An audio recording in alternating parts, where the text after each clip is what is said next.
যুক্তরাষ্ট্রে প্রেস মিনিস্টারের পদ এ দায়িত্বে আছেন আপনি।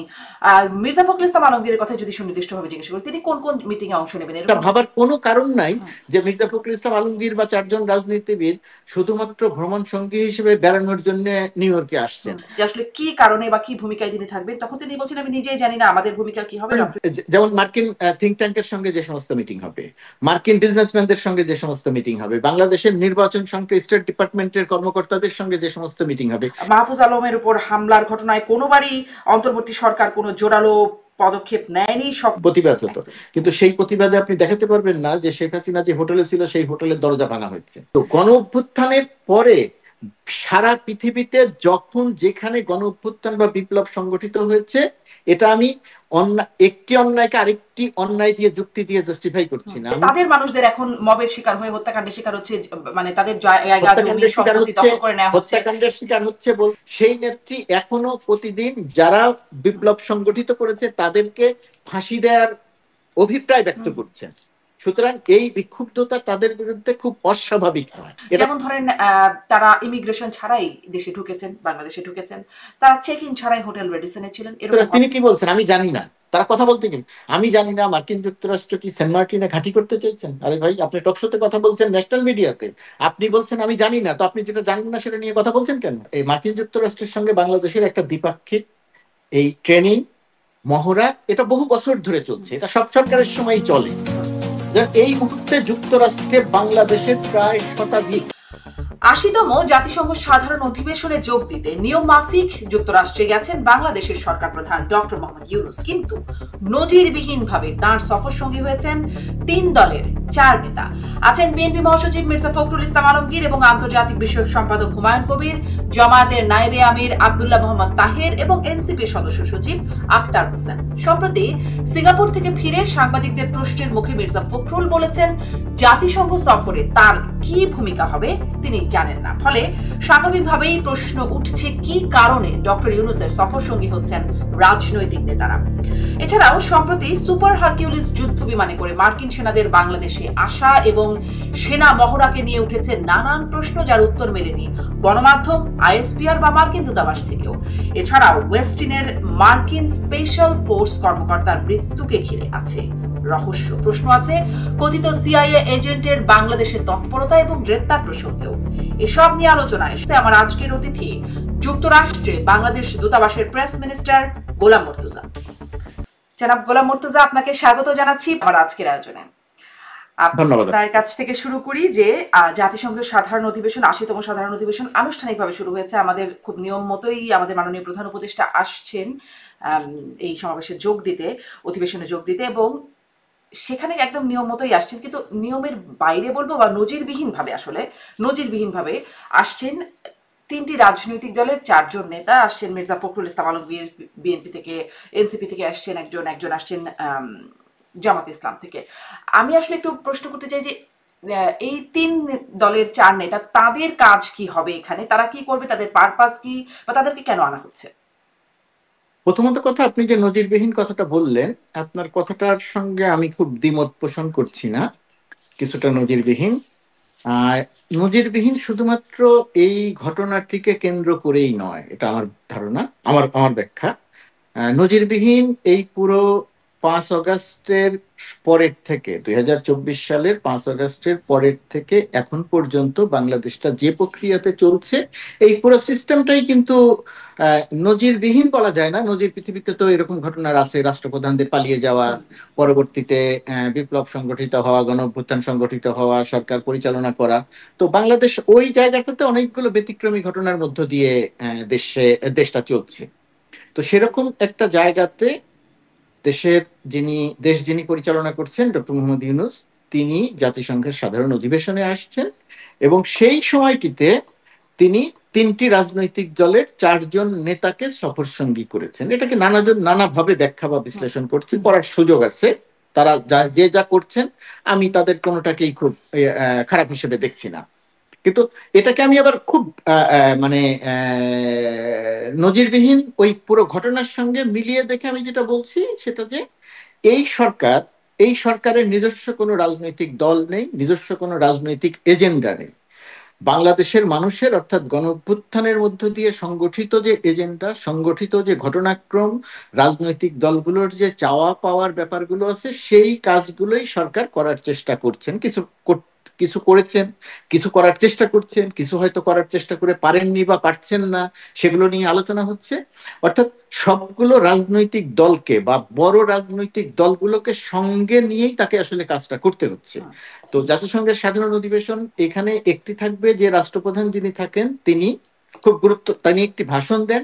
সেই ভাষণ অনুযায়ী অনেক কিছু হয়ে যায় তা নয়, কিন্তু যেহেতু আমরা জাতিসংঘে বিশ্বাস করি, যেহেতু জাতিসংঘকে সঙ্গে নিয়ে আমরা অনেক কিছু করি এবং করতে চাই, সেই কারণে জাতিসংঘের সাধারণ অধিবেশনে বাংলাদেশের রাষ্ট্রপ্রধান যে ভাষণটি দেন সেটি খুব গুরুত্বপূর্ণ। নানা দিক নির্দেশনা থাকে সেখানে, এবং বাংলাদেশে এখন অনেকগুলো ঘটনা আছে যেই ঘটনাগুলো শুধুমাত্র সরকারের একার পক্ষে কাজগুলো করা সম্ভব নয়, রাজনৈতিক দলগুলোর সম্পৃক্ততা দরকার। যেহেতু রাজনৈতিক দলগুলোর স্থানীয়ভাবে সম্পৃক্ততা দরকার, আন্তর্জাতিক অঙ্গনেও সম্পৃক্ততা দরকার। সেই কারণেই রাজনীতিটাকে স্থিতিশীল রাখার জন্য এবং সরকার এবং রাজনৈতিক দলগুলো যাতে আরো কাছাকাছি আসতে পারে, সেই প্রক্রিয়ার অংশ হিসেবে ডক্টর মোহাম্মদ ইউনূস বড় বা প্রধান রাজনৈতিক দলগুলোর বা তিনটি রাজনৈতিক দলের নেতৃবৃন্দকে সঙ্গে নিয়ে আসছেন। এখানে ডক্টর ইউনূস জাতিসংঘের সাধারণ অধিবেশনে যেমন ভাষণ কিন্তু দিবেন, কিন্তু তাদের মানে স্থানীয়ভাবে সম্পৃক্ততা, আন্তর্জাতিকভাবে সম্পৃক্ততার কথা বলছেন এবং কাছাকাছি আসবার তিনটি অন্তত উদ্দেশ্যের কথা বলেন। কিন্তু এই যে এই সাধারণ অধিবেশন, এটি তো একটা আনুষ্ঠানিক প্ল্যাটফর্ম। এখানে আমরা জানি যে রাষ্ট্রীয় কর্তা ব্যক্তিরা, রাষ্ট্রপ্রধান বা পররাষ্ট্রমন্ত্রী, সচিব, বিভিন্ন পর্যায়ের মিটিং হয়, আনুষ্ঠানিক বৈঠকগুলো হয়। এখানে কি মির্জা ফখরুল ইসলাম আলমগীর বা জামাতের নেতা, এনসিপি, তারা কি কোনো রকম মিটিংয়ে অংশ নিবেন বা নিতে পারবেন? দেখেন, এটার দুটি দিক আছে। একটি হচ্ছে সরাসরি অংশ নিয়ে কথা বলা, আরেকটি হচ্ছে যে ঘটনাক্রমগুলো ঘটছে তার সঙ্গে সম্পৃক্ত থাকা। যে সমস্ত রাষ্ট্রীয়ভাবে জাতিসংঘ অর্থাৎ ইউএন এর ভেতরে যে সমস্ত কর্মসূচি থাকবে, যে সমস্ত প্রোগ্রাম থাকবে, সেই সমস্ত প্রোগ্রামের সঙ্গে ডেফিনেটলি এই সমস্ত রাজনৈতিক নেতৃবৃন্দের এক ধরনের সম্পৃক্ততা আছে। সেই সম্পৃক্ততা মানে হচ্ছে সেখানে তিনি যাবেন, বক্তৃতা করবেন, বিষয়টি তার মধ্যে সীমিত নয়। তাদের এক ধরনের সম্পৃক্ততা থাকবে যারা, এক নাম্বার। দুই নাম্বার হচ্ছে জাতিসংঘের মানে ইউএন অফিসের বাইরে এই অধিবেশনকে কেন্দ্র করে বাইলেটারাল অনেকগুলো দেশের সঙ্গে নানা রকমের আলোচনা হয়, মিটিং হয়। এর বাইরে ইউএস এর বিজনেসম্যানদের সঙ্গে, ইউএস এর নাগরিক সমাজের সঙ্গে, ইউএস এর থিঙ্ক ট্যাঙ্কের সঙ্গে, রাষ্ট্রপ্রধানদের অথবা রাষ্ট্রপ্রধানের সঙ্গে সফর সঙ্গী হিসেবে যারা আসেন তাদের নানা রকমের মিটিং হয়। পুরো সময়টা খুব ব্যস্ততা থাকে। বাংলাদেশ কমিউনিটির সঙ্গে কমপক্ষে একদিন বড় করে একটি আয়োজন থাকে, এর বাইরে আলাদা আলাদা আয়োজন থাকে। অর্থাৎ সামগ্রিকভাবে একটা ব্যাপক কর্মযজ্ঞ থাকে, এবং এই সমস্ত কর্মযজ্ঞের সঙ্গে দেশের রাজনৈতিক দলগুলোর নানা রকমের সম্পৃক্ততা আছে, এবং সেটা ইউএন কিন্তু আসলে কোনো সুনির্দিষ্ট কাজ তাহলে নাই, মানে নানান রকমের সম্পৃক্ততা। পুরোটাই সুনির্দিষ্ট কাজ, আসলে পুরোটাই সুনির্দিষ্ট কাজ। ধরেন জাতিসংঘের, ধরেন বাইলেটারাল যে সমস্ত মিটিং হবে, বিজনেসম্যানদের সঙ্গে যে সমস্ত মিটিং হবে, থিঙ্ক ট্যাঙ্কের সঙ্গে যে সমস্ত মিটিং হবে, সেইগুলো এগুলো সবই আসলে সুনির্দিষ্ট। আপনি যদি পুরো আমি সূচিটা কিন্তু দেখেন, আপনার কাছে, আপনি নিশ্চয়ই মানে যেহেতু যুক্তরাষ্ট্রে প্রেস মিনিস্টারের পদ, এ দায়িত্বে আছেন আপনি, মির্জা ফখরুল ইসলাম আলমগীরের কথা যদি সুনির্দিষ্টভাবে জিজ্ঞেস করি, তিনি কোন কোন মিটিং এ অংশ নেবেন, এরকম কি কিছু সুনির্দিষ্ট হয়েছে?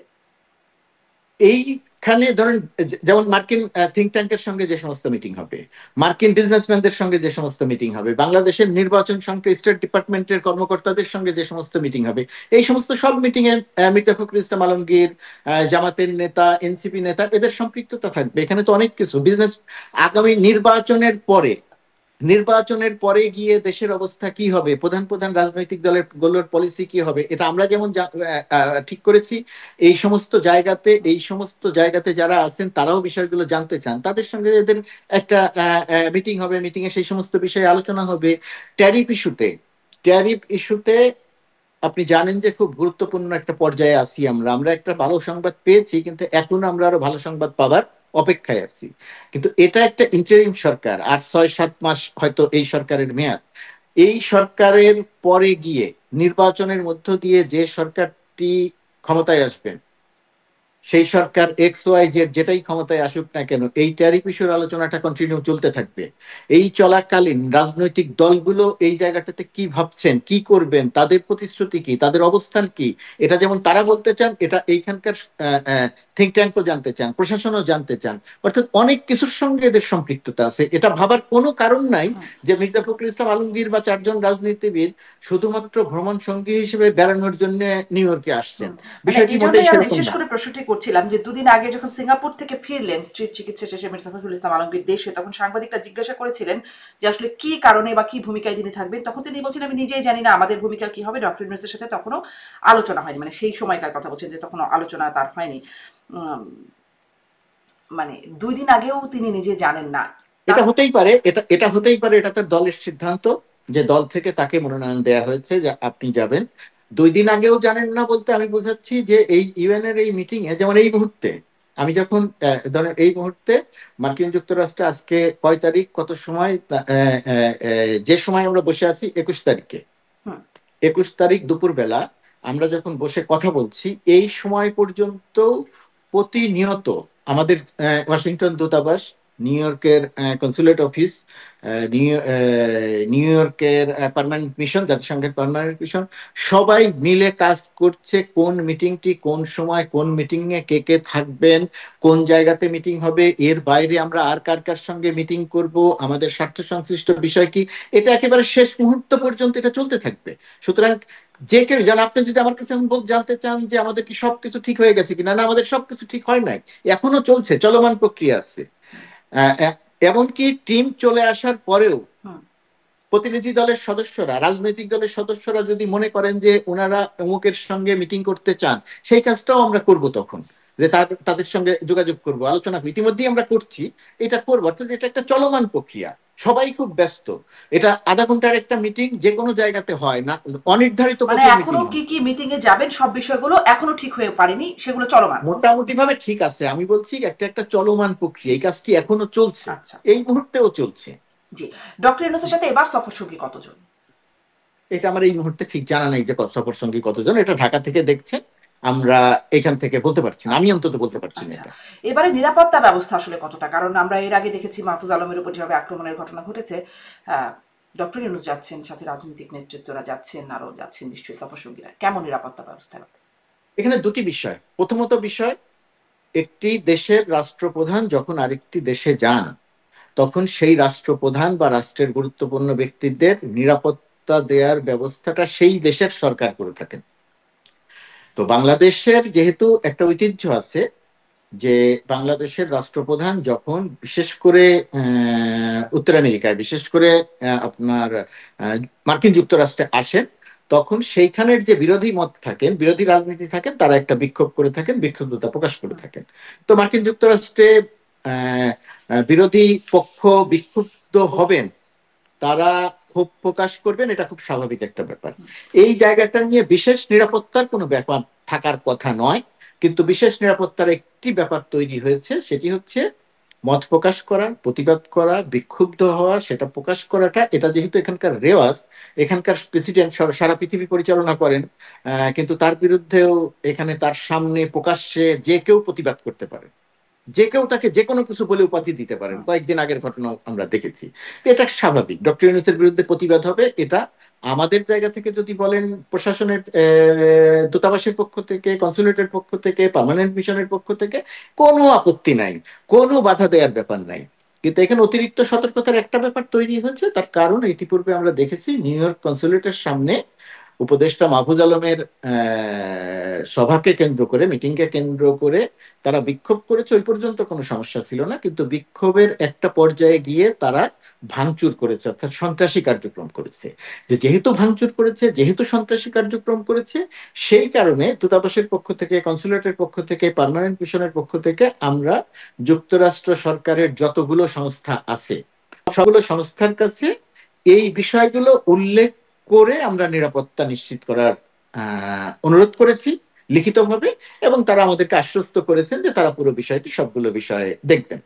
আর প্রতিবাদ যারা করছেন, এখন প্রতিবাদ যারা করছেন, প্রথমত কথা তারা প্রতিবাদ করতে পারেন, দ্বিতীয়ত কথা যে দলটি প্রতিবাদ করছেন সেই দলটির কার্যক্রম বাংলাদেশে নিষিদ্ধ ঘোষিত। যে দলটি প্রতিবাদ করছেন সেই দলটির নেতাদেরকে, প্রধান নেতা থেকে শুরু করে নেতাদেরকে বাংলাদেশের মানুষ গণ অভ্যুত্থানের মধ্য দিয়ে দেশ থেকে বিতাড়িত করেছেন। তারা দেশের ভেতরে রাজনৈতিক কার্যক্রম পরিচালনা করতে পারছেন না। তারা একটা ভার্চুয়াল গালিবাজ সংগঠনে পরিণত হয়েছেন এই মুহূর্তে।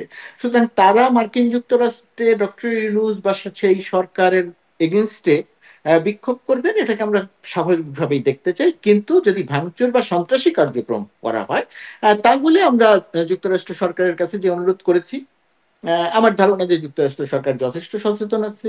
কনসুলেটে যে হামলা হয়েছিল, কনসুলেটের প্রতিবাদ নিয়ে আমাদের কোনো বক্তব্য ছিল না। নিউ ইয়র্ক কনসুলেটে প্রতিবাদকে আমরা স্বাগত জানিয়েছিলাম, কিন্তু যেহেতু ভাঙচুর হয়েছে, যেহেতু সন্ত্রাসী কার্যক্রম হয়েছে, সেই কারণে আমরা ভিডিও ফুটেজ দেখে যুক্তরাষ্ট্রের যারা এই সমস্ত উইং আছেন, যারা এটা দেখেন, তাদের কাছে আমরা তদন্ত করে দোষীদের বিরুদ্ধে ব্যবস্থা নিতে বলেছি।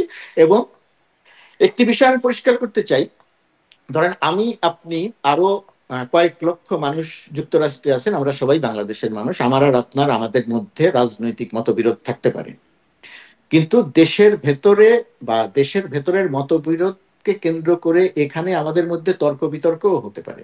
কিন্তু কোনো একটা সন্ত্রাসী কার্যক্রমের পরিপ্রেক্ষিতে আজ আমি দূতাবাসে আছি, কাল থাকবো না, কিন্তু আমি বাংলাদেশের কোনো একজন মানুষের বিরুদ্ধে এমন কোনো অভিযোগ করতে চাই না যে অভিযোগের পরিপ্রেক্ষিতে তিনি কোনো সমস্যায় পড়েন।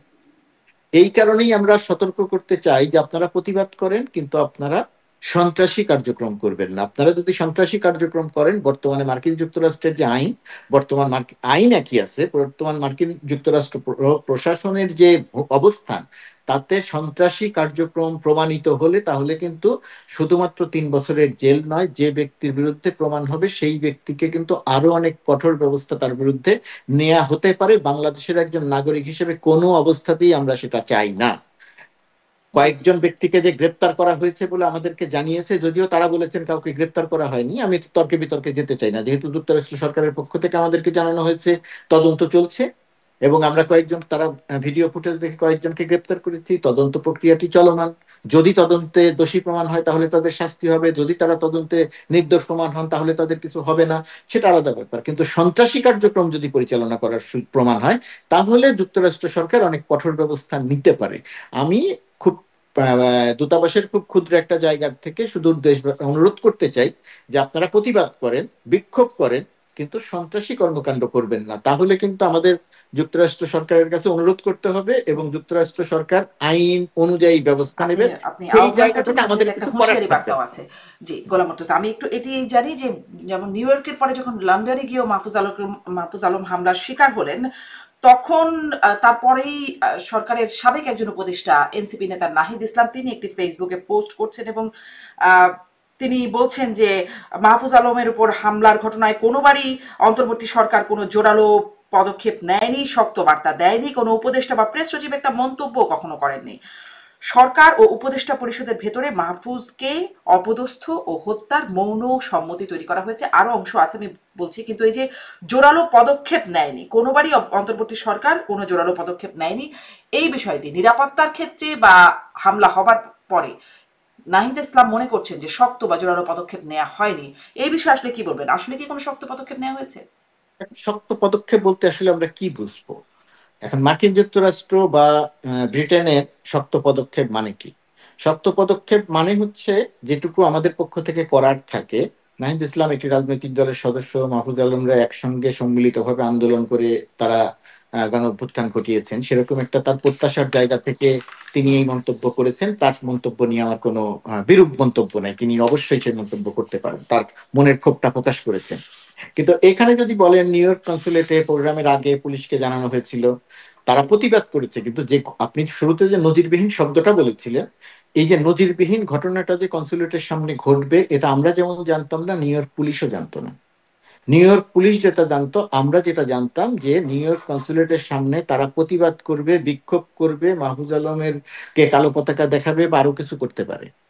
কিন্তু তারা যে ভাঙচুর করবে এটা নজিরবিহীন, এটা পুলিশও জানতো না, এটা আমরাও জানতাম না। এর আগে কখনো এরকম ঘটনা ঘটে নাই আমার জানা মতে, হুম। যে কনসুলেটে হামলা করা হবে।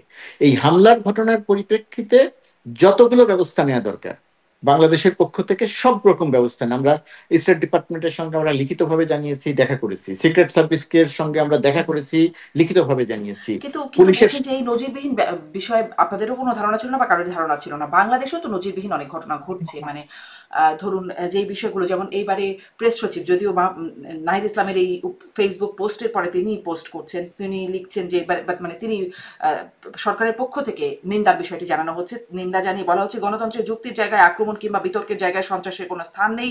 আমরা নিউ ইয়র্কের ঘটনার পরও বলেছি সহিংসতা কোনো প্রতিবাদ নয়, ভয় দেখানো মত প্রকাশের স্বাধীনতা নয়।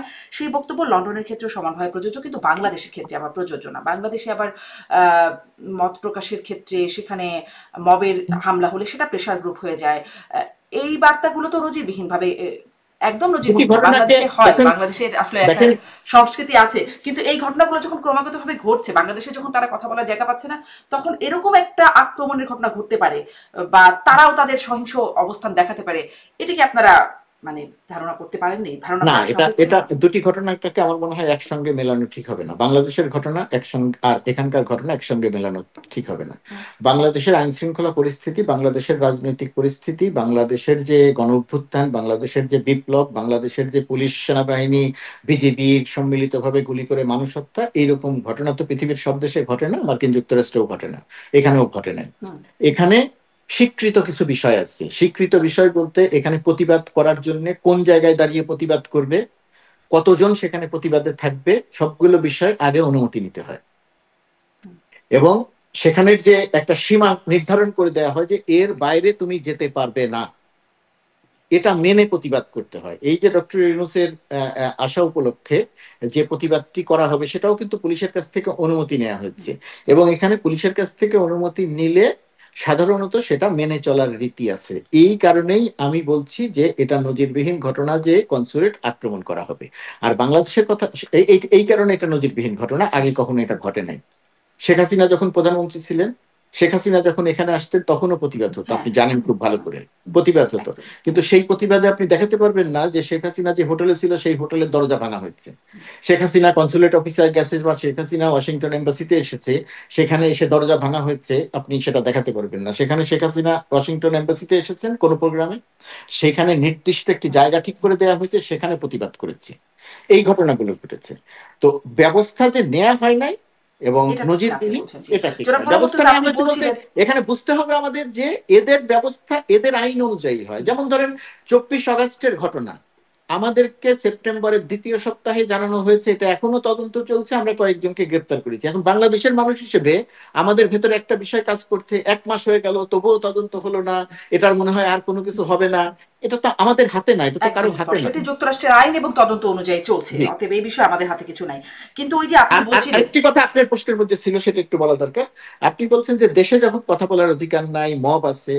দেখেন, দেশে গণ অভ্যুত্থানের পরে 5 আগস্টের পরে অনেকগুলো ঘটনা ঘটেছে, যে ঘটনাগুলো ঘটা আপনার কাছে যেমন অস্বাভাবিক, আমার কাছেও অস্বাভাবিক। আপনি যেমন মনে করছেন যে এই ঘটনাটা কেন ঘটলো, আমিও মনে করছি যে এই ঘটনাটা কেন ঘটলো বা এই ঘটনাটা ঘটানো। লাশ থেকে, কবর থেকে লাশ তুলে পুড়িয়ে ফেলবে, পৃথিবীর কোনো মানুষ এটা সমর্থন করতে পারে না, কিন্তু এই ঘটনাগুলো বাংলাদেশে ঘটেছে। আর অনেকগুলো ঘটনার কথা আপনি বলতে পারবেন যে ঘটনাগুলো উচিত হয় নাই, যেগুলো কোনো ঘটা উচিত হয় নাই। প্রশাসনের অনেক অ্যাক্টিভ থাকা দরকার ছিল, প্রশাসন এই সমস্ত জায়গাতে হয় অ্যাক্টিভ ছিল না অথবা অ্যাক্টিভ থেকেও কাজটা করতে পারেনি। আমার ধারণা অ্যাক্টিভের জায়গাটাতে দুর্বলতা ছিল। আর তারা কথা বলতে পারছে না, আমাদের এই বাস্তবতা ভুলে গেলে চলবে না। মাত্র 1 বছর আগে তারা হাজার দেড়েক মানুষকে হত্যা করেছে। হত্যার পরিপ্রেক্ষিতে বাংলাদেশের মানুষ তাদেরকে দেশ থেকে বিতাড়িত করেছে। তাদের ভেতরে যে ক্ষোভ, মানুষের ভেতরে যে ক্ষোভ, বিক্ষুব্ধতা, সেটা এখনো রয়ে গেছে। সেরকম একটা জায়গাতে তারা যখন কোনো একটা কর্মসূচি দিতে যাবেন, তার বিরুদ্ধে একটা বিক্ষুব্ধতা প্রকাশ হবে অথবা প্রশাসন সক্রিয়ভাবে তাদের সেটাকে প্রতিরোধ করবে, এটা খুব স্বাভাবিক। তার কারণ হচ্ছে তাদের যে নেত্রী, যে এখন যদি ধরেন নেত্রীর এখানকার নির্দেশে বিক্ষোভকারীদেরকে জিজ্ঞাসা করা হয়, তারাও যদি এভাবে বলেন, মানে আমি আর্গুমেন্টের জন্য এই বিষয়টা উত্থাপন করতে চাচ্ছি, তারা যদি বলেন যে দেশে তার ভাই বন্ধু আত্মীয় স্বজনরা মবের শিকার হচ্ছেন, জেলখানায় আছেন, বিচারও পাচ্ছেন না সঠিকভাবে, মানে মিথ্যা মামলায়, আপনিও জানেন আমিও জানি, গণহারে হত্যা মামলায় তারা জেলখানায় আছেন, তাদের সুনির্দিষ্ট অপরাধ অনেকের আছে কিন্তু সেই মামলায় না হয়ে হত্যা মামলায় রয়ে গেছেন জেলখানায়, জামিন হয় না, বিচারিক প্রক্রিয়াটা স্বাভাবিক মনে হয় না, তখন তারাও আসলে বিক্ষুব্ধ হয়ে উঠছেন এবং তারাও এরকম কর্মকাণ্ড করছেন।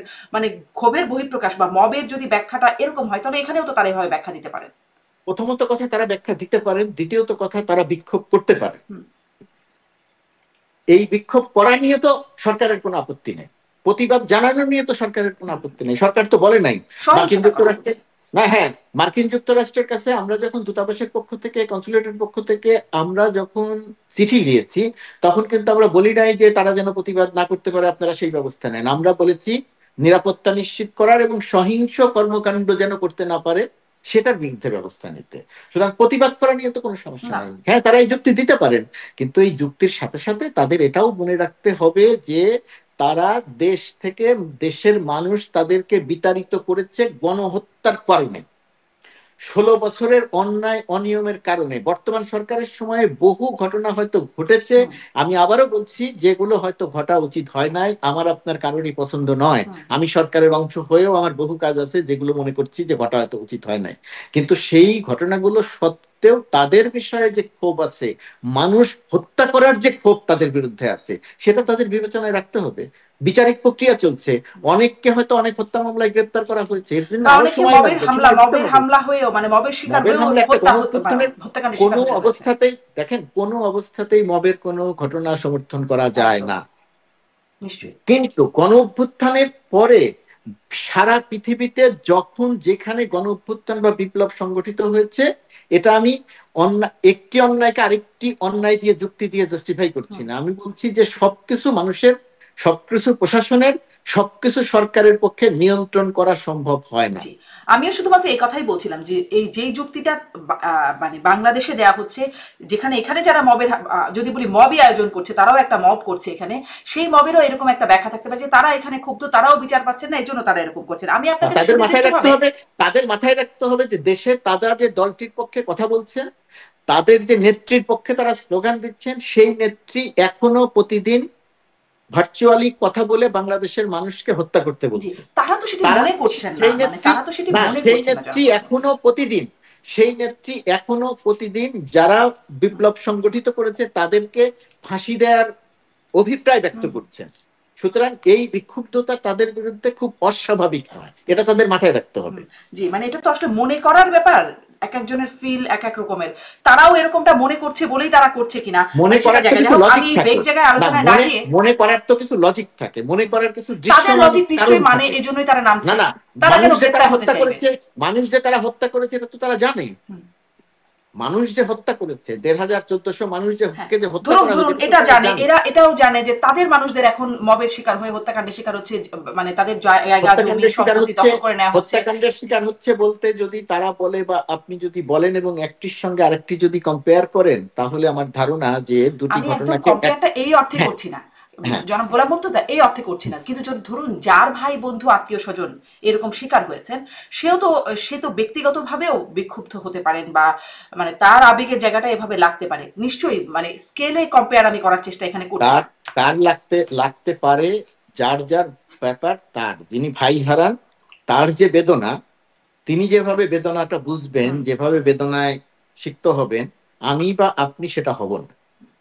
সুতরাং আপনি ১৪০০ মানুষকে হত্যা, ২০ থেকে ২৫,০০০ মানুষকে আহত করা, ৪ থেকে ৫০০ মানুষের দৃষ্টিশক্তিহীন করে দেয়া, এর সঙ্গে আপনি যদি গণঅভ্যুত্থান পরবর্তী সহিংসতা, মব, আইন শৃঙ্খলা পরিস্থিতি নিয়ন্ত্রণ করতে না পারার কারণে যে সমস্ত ঘটনা ঘটেছে, সেই সমস্ত ঘটনাকে কেউ যদি মনে করে যে ওই তখনও ঘটনা ঘটেছে, এখনো ঘটনা ঘটছে, সুতরাং আমি এখন এটা করতে পারি, তাহলে আমার ধারণা বিষয়টা কোনোটাই জায়েজ হয় না। আপনি এটাও বলছিলেন, এই যে ১৪০০ মানুষকে হত্যা করা, এই যে আমরা বলছি, কিন্তু এই ১৪০০ মানুষকে কোন ১৪০০ মানুষ, তাদের তালিকা কোথায়?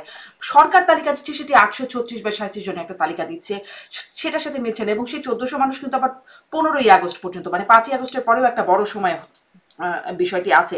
এই 836 বা 37 জনের মধ্যে অনেকে আবার দেখা যাচ্ছে অন্যান্য কারণে মারা গেছেন, অনেকে আবার মানে আসলে ঠিক মারাও যাননি। এই যে ব্যাপারগুলো ঘটছে, এ তো মানে খুব অল্প দিন আগের ঘটনা, তারপরেও এত প্রশ্নবোধক, এটা নিয়ে মানে মনে হয় না খুব অস্বস্তিকর বিষয়টা? বিষয়টা অস্বস্তিকর অবশ্যই। এটা যদি খুব সঠিকভাবে 1400 মানুষের তালিকাটা এই সময় পর্যন্ত আমাদের সামনে থাকতো তাহলে এটা খুব ভালো হতো এবং সেটা হওয়া দরকার ছিল, 1 নম্বর। 2 নম্বর হচ্ছে, এর আগেও আমি এই প্রশ্নটার জবাব আপনার অনুষ্ঠানে দিয়েছিলাম, আবারও বলছি। এই যে 1400 মানুষের কথা বলা হয়েছে, 1400 মানুষের মধ্যে 850 মতো মানুষের তালিকা আছে।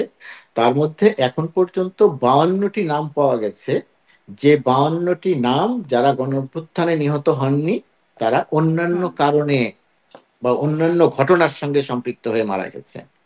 এটাও অস্বস্তিকর এবং এটাও ঘটা উচিত হয় নাই, কিন্তু এটা ঘটেছে। এর সঙ্গে যেহেতু একটা আর্থিক কিছু সুবিধা পাওয়ার ব্যাপার ছিল, এই জায়গাটা ঘটেছে। এটা তদন্ত করে এর বিরুদ্ধে নেওয়া হচ্ছে। এই 52 জন বাদ দিলেও 800 মতো তালিকা আছে যে মানুষগুলোকে হত্যা করা হয়েছে। শেখ হাসিনা সরকার গুলি করে হত্যার নির্দেশ দিয়ে তাদেরকে হত্যা করিয়েছে। তার যথেষ্ট তথ্য প্রমাণিত হয় নাই আদালতে, কিন্তু আমাদের কাছে আছে এটা। আর যে জায়গাটা এখানে এই যে 52 জনের ঘটনা ঘটলো এবং এই 1400-র মধ্যে যে তালিকাটা করার ক্ষেত্রে সমস্যা হচ্ছে, এখনো সরকারের হাতে বা যারা এই কাজটি করছেন তাদের কাছে কয়েকশো নাম আছে, এটা যাচাই বাছাই চলছে। সমস্যা হয়ে গেছে ওই জায়গাটাতে, যে যিনি মারা গেছেন গুলিতে, ধরুন যাত্রাবাড়িতে যে ছেলেটাকে গুলি করে হত্যা করা হয়েছিল, হত্যার পরে যখন ওই ছেলেটিকে ওই সময় স্থানীয় একটি হাসপাতালে নিয়ে যাওয়া হয়েছিল, ডাক্তার যখন তাকে বলেছিল মৃত, তখন আর তাকে ওই হাসপাতালে ভর্তি করা হয় নাই। সেই হাসপাতালে তাকে সেখান থেকে নিয়ে কোনো একটি গ্রামের অঞ্চলে তখন তার লোক আত্মীয় স্বজন তাকে নিয়ে চলে গেছেন। এটা মানে স্বীকৃত নয়, যে কোনো কাগজপত্র দ্বারা স্বীকৃত নয় যে এই ছেলেটি যাত্রাবাড়িতে পুলিশের বা ছাত্রলীগের বা কারো গুলিতে মারা গিয়েছিল। এখন এটা প্রমাণ করতে গিয়ে যেটা হচ্ছে, ওই ছেলেটার হতে পারে, ধরে নিলাম তর্কের জন্য, যে ওই ছেলেটা দুর্ঘটনায় মারা গিয়েছিল, ওই ছেলেটা ক্ষতিপূরণের জন্য তার পরিবার হয়তো এটাকে গণঅভ্যুত্থানে হত্যা হত্যা নিহত হয়েছেন বলে তালিকাভুক্ত করার একটা চেষ্টা করেছিল, এবং এর কিছু কিছু ক্ষেত্রে এটা হয়েছে যে 52 জনের নাম পাওয়া গেছে। কিন্তু চ্যালেঞ্জটা হচ্ছে সঠিক নামগুলো বের করা। কারণ যে ছেলেটি আহত হয়েছিল, হাসপাতালে ভর্তি হয়েছিল, পরবর্তীতে সে মারা গেছে, ওই সময়ে যারা আহত হাসপাতালে ভর্তি, আপনি জানেন ঢাকা মেডিকেলেও ছাত্রলীগ আক্রমণ করেছিল, ইমার্জেন্সিতে ছাত্রলীগ আক্রমণ করেছিল, এবং সেখান থেকে যারা আহত হয়েছিল তাদেরকে তারা বের করে নিয়ে যাওয়ার চেষ্টা করছিল। তখন ডাক্তাররা কাউকেই আর ভর্তি করছিল না যে গণ অভ্যুত্থানে পুলিশের গুলিতে বা অন্য কোনোভাবে সে আহত হয়েছে। তাকে দেখানো হচ্ছিল যে সে সড়ক দুর্ঘটনায় বাস থেকে পড়ে গেছে, রিক্সার চাকায় পড়ে গেছে, টেম্পুর নিচে পড়ে আহত হয়েছে, এইটা দেখানো হচ্ছিল। এখন ডাক্তারের খাতায় রয়ে গেছে যে সে দুর্ঘটনায় আহত হয়েছিল, তার পরবর্তীতে সে মারা গেছে, আর বাস্তবে সে মারা গেছে পুলিশের গুলিতে। এই যে একটা সাংঘর্ষিক অবস্থা তৈরি হয়েছে, জটিলতা তৈরি হচ্ছে, এগুলো মানে ডাক্তারের খাতা, আমি দেখেন এটা অনেক বড় ব্যাপার, ছোট ব্যাপার মনে হতে পারে, কিন্তু সামগ্রিকভাবে সরকারি কাগজপত্রের জন্য এটা অনেক বড় ঘটনা। ঢাকা মেডিকেলের ডাক্তারের খাতায় যেটা লেখা হচ্ছে যে সে বাসের দুর্ঘটনায় আহত হয়েছেন, এসে হাসপাতালে ভর্তি হয়েছেন, এখন সেইটাকে গণ অভ্যুত্থানে নিহত হয়েছেন, গুলিতে নিহত হয়েছেন, সেটা প্রমাণ করার জন্য অত্যন্ত জটিল একটি প্রক্রিয়া। এই সমস্ত জটিল প্রক্রিয়ার কারণে, সঠিক তালিকা করতে চাওয়ার কারণে একটা হিমশিম খেতে হচ্ছে এই তালিকাটি করার ক্ষেত্রে। 1400-র বেশি নাম আছে যারা গুলিতে নিহত হয়েছেন, কিন্তু সঠিকভাবে প্রমাণ করে লেখার জন্য যে চ্যালেঞ্জটা মোকাবিলা করতে হচ্ছে, এর জন্য সময় লাগছে। আমি জানি না এটা কতদিন লাগবে, আমিও প্রত্যাশা করি অতি দ্রুত এই তালিকাটা। এবং এটিও কি পাওয়া যাবে যে 5ই আগস্টের আগে বা 5ই আগস্ট পর্যন্ত কত, আর 5ই আগস্ট থেকে 15ই আগস্ট পর্যন্ত সেই সংখ্যা পাওয়া যাবে, ডেফিনেটলি পাওয়া যাবে, ডেফিনেটলি পাওয়া যাবে, এবং এটা সুনির্দিষ্ট করে উল্লেখ করা হবে কোন ঘটনার পরিপ্রেক্ষিতে মারা গেছে, কতজন পুলিশ মারা গেছে, পুলিশের পক্ষ থেকে সুনির্দিষ্ট করে দেয়া হয়েছে, তালিকা দেয়া হয়েছে। এখন 3000 বললে সেই 3000-এর কোনো তালিকা নাই, 42 জন 43 জনের তালিকা আছে। সুতরাং সব কয়টি ঘটনা খুব পরিষ্কার করে বলা হবে। সময় লাগবে, এটা কম সময়ে হলে ভালো হতো, কিন্তু সেটা হচ্ছে না। জি, সময় লাগবে, সেটি আসলে মানে সময়ের আগে অনেক কনফিউশন তৈরি হয়ে যাচ্ছে বলে নানান সমালোচনার মুখে পড়ছে। আবারও মাহফুজ আলমের প্রসঙ্গটাই আসি, যেটি নাহিদ ইসলাম তার ফেসবুক পোস্টে লিখছেন, ওই প্রসঙ্গটা যে এই সরকারের উপদেষ্টা মাহফুজ আলমকে অপদস্থ এবং হত্যার মৌন সম্মতি তৈরি হয়েছে এই সরকারের উপদেষ্টাদের মধ্যেও, সেটি হয়েছে এরকমটা তিনি বলছেন। এবং সাথে সাথে এটিও বলছেন এই সরকার ও উপদেষ্টারা মাহফুজদের যথেষ্ট ব্যবহার করে এখন মৃত্যুর মুখে ঠেলে দিচ্ছে। আমরা এগুলো মনে রাখছি, রাজনৈতিকভাবে এর জবাব দেওয়া হবে। মানে একজন সাবেক উপদেষ্টা বর্তমান উপদেষ্টা সম্পর্কে তাকে এভাবে হত্যাযজ্ঞ করে ফেলা হচ্ছে এবং মৌন সম্মতি তৈরি করা আছে উপদেষ্টাদের মধ্যে, এমনটি বলছেন। আপনি সরকারের বাইরে থেকেও দেখেছেন, সাংবাদিক হিসেবে দেখেছেন, গণহত্যার পক্ষের শক্তি হিসেবে দেখেছেন, ভেতর থেকেও দেখছেন। মাহফুজ আলমদের সাথে আপনার ব্যক্তিগতভাবেও যোগাযোগ আছে, গ্রেট ফলসে গিয়েও ছিল, একটা ছবি দেখলাম ফেসবুকে। মানে আপনি আসলে ভেতর এবং বাহির থেকে বিষয়টা কিভাবে পর্যালোচনা করেন? আসলেই কি মানে নাহিদ ইসলামের বক্তব্যের সত্যতা কতটা? দেখেন, গণ অভ্যুত্থান বা বিপ্লবের পরিপ্রেক্ষিতে একটা বিশাল প্রত্যাশা তৈরি হয়েছিল। সবসময় এই প্রত্যাশাটা তৈরি হয়। সেই প্রত্যাশা অনুযায়ী সবগুলো রাজনৈতিক দলকে সঙ্গে নিয়ে যখন সরকার একটি কাজ করতে চাইছে, তখন সেই বহু জায়গাতে একমত হওয়া যাচ্ছে না। সংস্কার বলেন আর যাই বলেন, একমত হওয়া যাচ্ছে না। কিছু জায়গায় যাচ্ছে, কিছু জায়গায় যাচ্ছে না। সেই হিসাবে গণ অভ্যুত্থানের একেবারে সামনের সারির নেতা হিসেবে মাহফুজ আলমদের অনেক বিক্ষুব্ধতা থাকতে পারে, অনেক অসন্তোষ থাকতে পারে, এবং সেটা আছে, তার একটা প্রকাশ আমরা মাহফুজ আলমের এই ঘটনার মধ্যে দিয়ে দেখি, এবং এটা খুব অস্বাভাবিক ব্যাপার নয়, 1 নম্বর। 2 নম্বর হচ্ছে, হত্যার মৌন সম্মতি আছে, এইটার সঙ্গে আমি একমত নই। যদিও রাজনৈতিক জায়গা থেকে তিনি বলতে পারেন, সেটা তার বক্তব্য, আমি এর বক্তব্যের আর বাইরে যাব না। আর মাহফুজ আলমকে ধরেন হেনস্থা করা হয়েছে, নাজেহাল করা হয়েছে, সরকার ব্যবস্থা নেয়নি, এই জায়গাটা যদি আমি আরেকটু পরিষ্কার করে বলি। যেমন নিউ ইয়র্ক কনসুলেটের কথা যদি আমি বলি, নিউ ইয়র্ক কনসুলেটে যে প্রোগ্রামটি ছিল, সেই প্রোগ্রামটি মাহফুজ আলম নিউ ইয়র্ক কনসুলেটে খুব স্বাভাবিক প্রক্রিয়াতে গাড়ি নিয়ে কনসুলেটে ঢুকেছে। সেই গাড়িতে আমি নিজে ছিলাম, প্রোগ্রাম করেছি আমরা। প্রোগ্রাম শেষ হয়েছে রাত 11টা, সোয়া 11টার সময় আমরা যখন বের হতে যাব, তখন দেখলাম যে কিছু লোকজন 3-4টা গাড়ির ভেতরে এখনো বসে আছে। আমরা ধারণা করলাম যে আমাদের গাড়ি, অর্থাৎ মাহফুজ আলমের গাড়ি যখন বের হবে, তখন তারা গাড়িতে আক্রমণ করতে পারে। তখন আমরা সেখানে বসে আবারও পুলিশকে বললাম যে এরকম কনসুলেটের সামনে এইরকম অবস্থা আছে। আমরা বলার 10-15 মিনিটের মধ্যে পুলিশ আসলো, এবং পুলিশ এসে বলল যে ঠিক আছে, পরিস্থিতি আমাদের নিয়ন্ত্রণে আছে, পরিস্থিতি আমাদের কন্ট্রোলে আছে, আপনারা এখন বের হন। কিভাবে বের হবে? আমরা যে পথ দিয়ে বের হয়েছিলাম ঠিক একই পথ দিয়ে গাড়ি নিয়ে বের হয়ে গেলাম, সেখানে পুলিশের গাড়ি দাঁড়ানো ছিল। এই যে নাজেহালের যে চেষ্টার কথা আপনি বলছেন, একটি ভিডিও দেখবেন আপনি, সেখানে দেখানো হচ্ছে এই ধর ধর ধর। বিষয়টি এরকম যে মাহফুজ আলম সামনে আছে, তারা দৌড়ে মাহফুজ আলমকে ধরতে যাচ্ছে। বিষয়টি কিন্তু মোটেই তা নয়। তারা এটা পরিকল্পিতভাবে স্ক্রিপ্ট তৈরি করে সেটা ছেড়ে। আপনি একটা কালো গাড়ি দেখবেন, গাড়ি তল্লাশি করা হচ্ছে কনসুলেটের সামনে। ওই গাড়িটি নিউ ওয়াশিংটন দূতাবাসের, ওই গাড়িতে কেউ ছিল না। ওই গাড়ির পেছনে যে পানির কেস থাকে না, 40 বোতলের একটা পানির কেস ছিল। ওই পানির কেসটা ছিল। যারা ওই গাড়ি তল্লাশি করেছে দুষ্কৃতিকারীরা, আওয়ামী লীগের লোকজনকে আমি সেটা বলতে চাই না, তারা ওই পানির বোতলগুলো নিয়ে গেছে। সেখানে মাহফুজ আলম ছিল না। যদি আপনি অর্থাৎ ব্যবস্থা নেওয়া হয় নাই, তারা তো মাহফুজ আলমের কাছাকাছিও আসতে পারে নাই। তো ব্যবস্থা না নেওয়া হলে মাহফুজ আলমের কাছাকাছি তারা আসতে পারলো না কেন? আপনি যদি লন্ডনের কথা বলেন, লন্ডনে আপনি দেখবেন কোথাও কোনো ছবিতে কিন্তু মাহফুজ আলম নাই। কোথাও কোনো ছবিতে মাহফুজ আলম নাই। সব কয়টি জায়গাতে কিন্তু গাড়ি, খালি গাড়ির উপরে খালি গাড়ির উপরে ডিম নিক্ষেপ করা হচ্ছে। সুতরাং ব্যবস্থা নেওয়া হয়নি, এটা তো সত্যি নয়। হ্যাঁ বাবা, ব্যবস্থা নেওয়া হয়নি এটি সত্য না, কিন্তু তারপরেও মানে নাহিদ ইসলাম যে অভিযোগটি করছেন যে হত্যার মৌন সম্মতিটি খুবই আমার কাছে সেটা না, এটা একটা নানা অপ্রাপ্তি সরকারের ভেতর থেকে নানা কিন্তু রকমের। তাহলে এটিরও কি একটা প্রতিবাদ করা উচিত না, মানে সরকারের পক্ষ থেকে? কারণ এটা খুবই গুরুত্বপূর্ণ। সরকারের পক্ষ থেকে সব বিষয়ে প্রতিবাদ, নাগরিকের গণঅভ্যুত্থানের নেতাদের নানা রকমের অসন্তোষ থাকতে পারে, নানা রকমের অসন্তোষ থাকতে পারে। আমার ছেলে চলে এসেছে, আমি আমি জানি দেখতে পাচ্ছি, আজকে বুঝতে পারছি যে উইকেন্ড, ওরও নিশ্চয়ই স্কুল নেই, এজন্য আমি দোতলায় চলে এসেছিলাম, ও আর অনেকক্ষণ না থাকতে পারে, চলে এসেছে। আচ্ছা আচ্ছা, থাকুক, সেও আমাদের সাথে তাহলে সেই টক শোতে অংশগ্রহণ করুক। আমি এই মানে এটি একটা খুবই, আপনি মনে করছেন এখানে নিন্দা বা প্রতিবাদের কিছু নাই? না, এটা তাদের গণঅভ্যুত্থানের শক্তি হিসেবে তারা তাদের একটা মতামত বা প্রত্যাশার জায়গা থেকে সেটা প্রকাশ করেছেন। তারা হয়তো আরো বড় করে কোনো কিছু দেখতে চাইছিলেন, সেটা হয়তো দেখতে পারেন নাই। এটাকে আমি সম্মান জানাই, কিন্তু এটা প্রতিবাদ করার কোনো কারণ কিন্তু নেই। এটা তো খুবই গুরুতর অভিযোগ না, হত্যার মৌন সম্মতি তৈরি হয়েছে উপদেষ্টাদের মধ্যে। এটা ধরেন রাজনৈতিক ভাবে আমরা অনেক কথা বলি, যেটা হয়তো সরাসরি ভাবে সেটা মিন করা হয় না। আমার ধারণা নাহিদ ইসলামের এই বক্তব্যটাও সেরকমই হবে, তিনি প্রত্যাশার জায়গা থেকে কথা বলেছেন।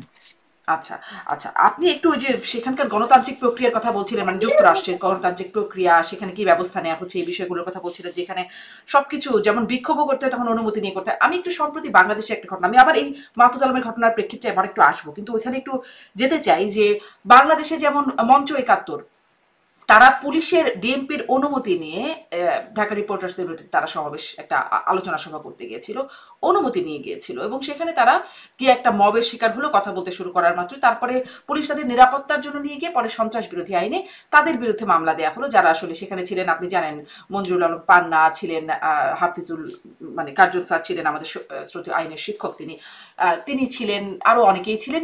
১৬ জন তারা গ্রেপ্তার হয়ে আছেন সন্ত্রাস বিরোধী আইনে গ্রেপ্তার হয়ে। এটি আসলে কি এমন হলো, মানে তারাও তো অনুমতি নিয়ে গিয়েছিলেন, তারাও কথা বলা শুরু করার আগেই তাদেরকে ধরে নিয়ে যাওয়া হয়েছে। এবং আমার অনুষ্ঠানে সেদিন মাসুদ কামাল বলছিলেন যে এফআইআর এ লতিফ সিদ্দিকের যে বক্তব্য রাখা হয়েছে যে তিনি এটি এটি বলেছেন, তিনি আসলে মাইকটি হাতে এনেননি কথা বলবার জন্য, কিন্তু এফআইআর এ তিনি কি বলতে পারতেন হয়তো সেটিও লেখা হয়ে গেছে। মানে এই বিষয়গুলো আপনি মত প্রকাশের পক্ষে সবসময় কথা বলেছেন, সাংবাদিক, আপনি নিজেও একজন দায়িত্ব পালন করেছেন, হয়তো আবার করবেন। আপনি এটি আসলে কিভাবে দেখেন এই ঘটনাটি? প্রথমত কথা, মানুষকে কথা বলতে দিতে হবে, মানুষের কথা বলার অধিকার থাকতে হবে। মানুষকে কথা বলতে দিতে হবে, মানুষের কথা বলার অধিকার থাকতে হবে। শেখ হাসিনা বিগত ফ্যাসিস্ট রেজিমের বিরুদ্ধে যে জনমানুষের বিক্ষুব্ধতা এবং জনমানুষের যে রাস্তায় নেমে আসা, তাদেরকে যে দেশ থেকে বিতাড়িত করা, এই স্বাধীনভাবে কথা বলতে না দেয়া এবং স্বাধীনভাবে কথা বলার অধিকার প্রতিষ্ঠা, এটা অন্যতম একটা বড় কারণ ছিল তাদের বিরুদ্ধে এইটা। তো এখনকার সরকারের সময়ে মত প্রকাশের স্বাধীনতাটা অবশ্যই থাকতেই হবে, এটা নিয়ে কোনো রকম কোনো প্রশ্ন থাকতে পারে না। পুলিশের অনুমতি নিয়ে হোক, সব সময় সব প্রোগ্রাম পুলিশের অনুমতি নিয়ে করতে হবে, ব্যক্তিগতভাবে আমি সেটারও পক্ষের মানুষ নই, যে যে কোনো কাজ করতে হলে পুলিশের অনুমতি নিতে হবে। কিন্তু বর্তমান পরিপ্রেক্ষিতে আমাদের একটা অনুমতি নিতে হয়, তার কারণ বর্তমান অন্য যে কোনো সময়ের চেয়ে এখন যেহেতু একটি প্রোগ্রাম করতে গেলে কোনো কোনো ক্ষেত্রে আমাদের পুলিশি নিরাপত্তার প্রয়োজন হয়, যাতে কোনো সহিংসতা না হয়। সেই কারণে পুলিশের অনুমতি বলতে পুলিশকে জানানোর একটা ব্যাপার থাকে, এবং সেটা আমার ধারণা যে সঠিকই আছে, ১ নম্বর। ২ নম্বর হচ্ছে মত প্রকাশের স্বাধীনতার জায়গায় আমি একটি বিষয় লক্ষ্য করছি, আপনি যাদের নাম উল্লেখ করে বলেছেন তারা আমাদেরই সহকর্মী, আমাদেরই পরিচিত জন। তাদের অনেকের মতের সঙ্গে আমার কোনো কোনো ক্ষেত্রে মতের হয়তো অমিল আছে, কিন্তু আমি চাই না যে তারা মত প্রকাশ না করুক। কিন্তু দেশের পরিস্থিতিতে আমার ভেতরে একটা জিনিস তৈরি হয়েছে, যে মুক্তিযুদ্ধকে ব্যবহার করে ফ্যাসিস্ট রেজিমে শেখ হাসিনা সরকারের সময় যেভাবে দেশের জনমানুষকে অপমান, অসম্মান এবং সুবিধা নেয়ার একটা ধারা তৈরি হয়েছিল, এই বিগত সরকারের পতনের পরে কেউ কেউ এই মুক্তিযুদ্ধকে ব্যবহার করেও মত প্রকাশের স্বাধীনতাকে সামনে এনে এটাকে ব্যবহার করে এক ধরনের ফ্যাসিস্ট সরকারের পক্ষে দাঁড়ানোর, বিগত সরকারের পক্ষে দাঁড়ানোর একটা অবস্থান তৈরি করেছে। যেমন আমি হচ্ছে সেই মানুষ, যে মানুষটি, দুঃখিত, কেউ যদি মিথ্যে বলেন, আমি আবারও বলছি, কেউ যদি মিথ্যা বলেন, আমি সেই মানসিকতায় বিশ্বাস করি যে ওই মিথ্যাটাও তার বলার অধিকার থাকা উচিত। আপনার বিরুদ্ধে কেউ একটা মিথ্যা বলবেন, তথ্য দিবেন, আমি মনে করি সেই কথাটাও তার বলার অধিকার থাকা উচিত। এইখানে যেটা দরকার সেটা হলো সরকারের অংশ হিসেবে আমাদের, অথবা সরকারের কার্যক্রমকে যারা সমর্থন করেন তাদের যেটা দরকার সেটা যে এটা বলা যে যিনি মিথ্যা তথ্যটা দিলেন সেই তথ্যটা যে মিথ্যা সেটাও পরিষ্কার করে বলে দেওয়া উচিত যে সেই তথ্যটা অসত্য। কিন্তু মিথ্যা তথ্য বলতে পারেন, কিন্তু দেশের বিরুদ্ধে প্রোপাগান্ডা চালানোর, প্রোপাগান্ডা বলতে আমি বলছি যে দেশের ভেতরে প্রোপাগান্ডা চালিয়ে এক ধরনের বিশৃঙ্খলা তৈরির মোটিভ নিয়ে কেউ যদি কাজ করে, তাহলে আমার ধারণা যে সেই জায়গাটাতে সরকারের কিছু করার আছে, অন্তত তাদেরকে বিরত রাখার। যেমন ধরেন, একজন সাংবাদিকের কথা যদি বলেন, আমি সরকারের সমালোচনা করতে পারি, আমি যখন সাংবাদিক, আপনি যখন সাংবাদিক, সরকারের সমালোচনা করতে পারেন। কিন্তু আমরা দেখলাম যে ওই মুক্তিযুদ্ধের ওই প্রোগ্রামটিতে যারা ছিলেন, তার ১৫-২০ এক মাস আগে থেকে সাংবাদিকদের দেখলাম, কারো কোনো সাংবাদিকের দেখলাম, কোনো বিশ্ববিদ্যালয়ের প্রফেসরের দেখলাম যে ভারতে সর্বদলীয় মিটিং হয়েছে, শেখ হাসিনাকে পুনরায় বাংলাদেশে ফিরিয়ে দেওয়া হচ্ছে এবং এটা ডক্টর ইউনূস সরকার পালাবে ইত্যাদি ইত্যাদি বিষয় প্রচার করছেন। ওই যে আমি বললাম, মিথ্যাটা বলতে পারেন তিনি, কিন্তু দেশের বিরুদ্ধে প্রোপাগান্ডা কি চালাতে পারেন?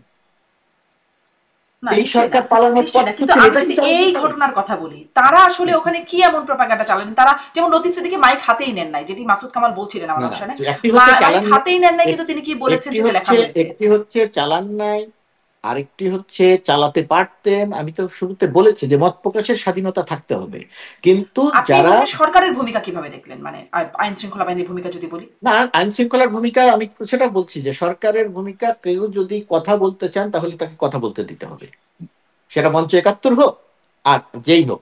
ফ্যাসিস্ট পতিত শক্তি ছাড়া, যেহেতু এই মুহূর্তে তাদের বিরুদ্ধে গণহত্যার অভিযোগ, সেই শক্তি ছাড়া, সেই শক্তি যদি এখন বলে যে আমাকে কথা বলতে দিতে হবে, তার বিচার প্রক্রিয়া চলছে, তার বিরুদ্ধে মানুষের বিক্ষুব্ধতা আছে, সেই শক্তির বিরুদ্ধে কথা বলার পক্ষে আমি এখন নই, মত প্রকাশের স্বাধীনতায় বিশ্বাসী হলেও। কিন্তু এর বাইরের যে, কিন্তু যেমন আপনি আইনগতভাবে তো যে তারাও আসলে মত প্রকাশ করতেই পারেন না, যদি আমরা আইনের শাসনে বিশ্বাসী হই। বিশ্বাস করি আইনের শাসন, আইনটা বিচার প্রক্রিয়াটা চলতে থাকুক, তাদের বিরুদ্ধে গণহত্যার বিষয়টি হ্যাঁ, চলতে বিচার থাকুক, প্রক্রিয়া চলতে থাকবে, প্রমাণ এদিকে হোক। মত প্রকাশে তো বাধা থাকার কথা না। মত প্রকাশে বাধা আছে এই কারণে যে আপনি দেশের মানুষকে উস্কানি দিচ্ছেন, দেশের মানুষকে হত্যা করতে চাইছেন। কিন্তু এই আপনি ঘটনায় আবারও উস্কানির গণহত্যা, ঘটনাটা কি দেখলেন? মানে এখানে কি আপনি বলবেন যে এখানে উস্কানি হচ্ছিল, এজন্য পুলিশ ব্যবস্থা নিয়েছে, এরকম কি না কিছু না, আমি হলো? ওই ঘটনার কথা বলছি যে না। আমি যদি এই ঘটনার কথা একটু জানতে চাই। এই ঘটনার সঙ্গে এমন কিছু মানুষের সম্পৃক্ততা ছিল যারা তারও ১ মাস আগে থেকে একটা সম্মিলিতভাবে প্রোপাগান্ডা চালাচ্ছিল। সেই মানুষটি, একাধিক মানুষ সম্মিলিতভাবে প্রোপাগান্ডা চালাচ্ছিল, দেশ বিরোধী প্রোপাগান্ডা তার চালাচ্ছিল, নট তার সরকার বিরোধী প্রমাণ প্রোপাগান্ডা। সরকারের কাছে ছিল? এটা সবার কাছে আছে, ভার্চুয়াল মিডিয়াতে আছে, তারা প্রকাশ্যে ষড়যন্ত্র করেছে। যে তাহলে ঘটনা পুলিশ তাদের ঘটে নাই, অনুমতি দিল কেন? এটা একটা গুরুত্বপূর্ণ প্রশ্ন, কেন অনুমতি দিয়েছে? ওই মঞ্চটির সঙ্গে এদের সম্পৃক্ত ছিল বা এরকম মানুষের সম্পৃক্ততা ছিল, পুলিশ সেটা জানতো কিনা, এটা পুলিশের তদন্ত করে দেখা উচিত। এবং তার চেয়ে বড় কথা, যে সেখানে যা বলে নাই সেই ঘটনা দিয়ে যদি মামলা হয়ে থাকে তাহলে অবশ্যই সেটা ঠিক না। সরকারকে স্বচ্ছ থাকতে হবে, পুলিশকে স্বচ্ছ থাকতে হবে। পুরোনো আমলের মতো যা ঘটে নাই সেই ঘটনা বানিয়ে মামলা করা যাবে না। এই জায়গাটিতে সরকারের দেখার আছে, স্বরাষ্ট্র মন্ত্রণালয়ের দেখার আছে, অবশ্যই দেখার আছে। আপনি যেটা বলতে চাইছেন সেই ঘটনার সঙ্গে, কথার সঙ্গে আমি একমত। আর এই মবকারীদের বিরুদ্ধে কোনো ব্যবস্থা নেওয়া হলো না, যারা আসলে এসে হেনস্থা করলেন? ব্যবস্থা নেওয়া উচিত ছিল, ব্যবস্থা নেওয়া উচিত ছিল যারা হেনস্থা করেছে। রাষ্ট্র ব্যবস্থা নেবে, রাষ্ট্র ব্যবস্থা নেবে, সরকার ব্যবস্থা নেবে, স্বরাষ্ট্র মন্ত্রণালয় ব্যবস্থা নেবে, প্রশাসন। আমি আর আপনি ব্যবস্থা নেব না? আমি আর আপনি কথা বলতে পারেন, আপনি কথা বলতে পারেন যে ওইখানে এরকম একটা অনিয়ম ঘটেছে, ওইটার ব্যবস্থা যে নিতে হবে সেই ব্যবস্থাটা নিতে হবে পুলিশকে, ব্যবস্থাটা নিতে হবে সেনাবাহিনী, এখন মাঠে আছে সেনাবাহিনীকে, যেহেতু তাদের ম্যাজিস্ট্রেসি ক্ষমতা আছে। ওই ব্যবস্থাটা আমি নিব না। ওই যে তো সেটা নিউ কেন ইয়র্কে নিল না? যারা, মানে সরকার এখানে তাহলে চুপ কেন? মানে না, আইনের। সরকারের নেওয়া উচিত ছিল, সরকারের নেওয়া উচিত ছিল। হয় সরকার পারে নাই, অথবা সরকার নেয় নাই, অথবা সরকার সামনে নিবে, কি করবে আমি পুরোটা বলতে পারবো না, কিন্তু অবশ্যই ব্যবস্থাটা সরকারকে নিতে হবে, অন্য কেউ না। মানে এখানে আপনি সরকারের একটা দায় দেখছেন। আসি আবার তাহলে মাহফুজ আলমের সেই প্রসঙ্গে। মাহফুজ আলমরা, আমি বলছিলাম যে এই প্রসঙ্গে ফিরবো, মাহফুজ আলমরা আসলে এইরকম ঘটনা ঘটছে, এখনো তারা সরকারি আছেন, একটা নিরাপত্তার চাদরে কিন্তু আছেন। সরকারের বাইরে যখন যাবেন তখন তাদের কি হবে? যে কোনো কিছু হতে পারে, তাদেরকে হত্যা করা হতে পারে। কারণটা কি? মাহফুজ আলমের ক্ষেত্রে এরকম হচ্ছে কেন? কারণ মাহফুজ আলমরা নেতৃত্ব দিয়ে ১৫ বছরের একটা ফ্যাসিস্ট সরকারের পতন ঘটিয়েছে, দেশ থেকে বিতাড়িত করেছে। তারা তো রাজা, তারা তো ছিলেন রাজা, বাংলাদেশের মানুষ ছিল তাদের প্রজা, বাংলাদেশটা ছিল তাদের সম্পদ। সম্পদ, আপনার যেরকম সামান্য কিছু সম্পদ আছে, আমার যেরকম সামান্য কিছু সম্পদ আছে, আর শেখ হাসিনা পরিবারের পুরো বাংলাদেশটা ছিল সম্পদ।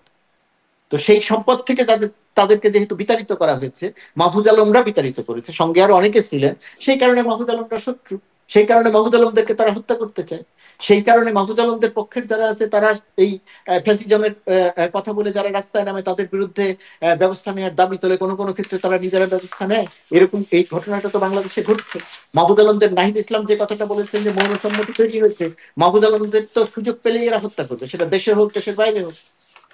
শেখ হাসিনা তো বলেছেন কাউকে ছাড়বো না, ফাঁসি দেওয়ার কথা বলেছেন, এদের সবাইকে ফাঁসি দিবেন। জি, তার মানে আসলে সরকার পতনের পর তারা এরকম বিপদে পড়তে পারেন। ডেফিনেটলি বিপদে পড়তে হবে, তারা এখনো বিপদে আছে। জি, জি।